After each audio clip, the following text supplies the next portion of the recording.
केवल ज्ञान ही एक ऐसा अक्षय तत्व है जो कहीं भी, किसी भी स्थिति में और किसी भी समय मनुष्य का साथ नहीं छोड़ता। चाहे हम कुछ भी कर रहे हों, परमेश्वर हमेशा हमारे साथ और हमारे आसपास रहता है। धरती पर जिस तरह मौसम बदलता है, उसी तरह जीवन में सुख दुख आते रहते हैं। इच्छाएं आती हैं और चली जाती हैं, लेकिन आपको केवल तमाशा देखते और आनंद लेते हुए एक निष्पक्ष साक्षी बने रहना चाहिए। इच्छाओं को, व्यक्ति को परेशान नहीं करना चाहिए। युद्ध हो या जीवन, धर्म, धैर्य और साहस, तीन ही शस्त्रों से सफलता प्राप्त होती है। काम का अत्यधिक महत्व है और हमेशा परिणाम की चिंता किए बिना समर्पण के साथ काम करना चाहिए। अगर आप कुछ हासिल करना चाहते हैं तो खुद पर भरोसा करें, क्योंकि सहारा कितना भी सच्चा और अच्छा क्यों न हो, वह आपको छोड़ देता है। सत्य कभी नष्ट नहीं हो सकता। अच्छा करने से डरना नहीं चाहिए।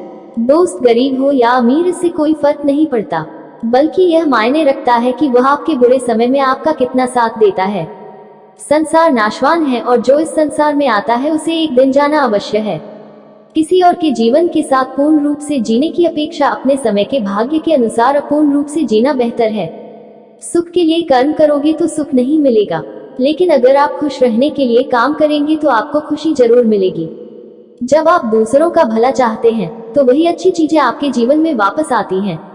ये प्रकृति का नियम है। आत्मा विनाश से परे है। कोई भी उस आत्मा को समाप्त नहीं कर सकता जो चिरस्थायी है। आप क्या है, इससे आपका मूल्य निर्धारित नहीं होता है। यह इस बात से निर्धारित होता है कि आप खुद को क्या बनाने में सक्षम हैं। जो हुआ अच्छा हुआ, जो हो रहा है अच्छा हो रहा है, जो होगा वह भी अच्छे के लिए ही होगा। मनुष्य हमेशा अपने भाग्य को कोसता है, ये जानकर कि भाग्य से ऊपर उसका कर्म है जो उसके अपने हाथों में है। जिस प्रकार मनुष्य पुराने वस्त्रों को त्याग कर नए वस्त्र धारण करता है, उसी प्रकार आत्मा पुराने और अनुपयोगी शरीरों को त्याग कर नए भौतिक शरीरों को धारण करती है। आप में हजारों कमियां हो सकती हैं, लेकिन खुद पर भरोसा रखें कि आप में अपना सर्वश्रेष्ठ प्रदर्शन करने का हुनर है। आपको कर्म करने का अधिकार है, लेकिन कर्म के फल पर कभी नहीं। आपको पुरस्कार के लिए कभी भी कार्रवाई में शामिल नहीं होना चाहिए, नहीं आपको निष्क्रियता की लालसा करनी चाहिए। वक्त आने पर जितना इंतजार करा रहे हैं, उतना देंगे कि आप संभाल भी नहीं पाएंगे।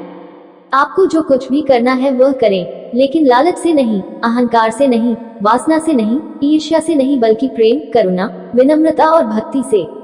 कोई साथ न दे तो निराश मत होना, क्योंकि भगवान से बड़ा कोई साथी नहीं। जिसने अपने मन को जीत लिया है उसके लिए मन सबसे अच्छा दोस्त है, लेकिन जो ऐसा करने में असफल रहा है उसके लिए मन सबसे बड़ा दुश्मन है। प्रसन्नता स्वतंत्रता पर निर्भर करती है और स्वतंत्रता इस बात पर निर्भर करती है कि आप कितने साहसी हैं। आत्म विनाश और नरक के तीन द्वार हैं, काम, क्रोध और लोभ। सृष्टि केवल उसी के रूप में प्रक्षेपण है जो पहले से मौजूद है।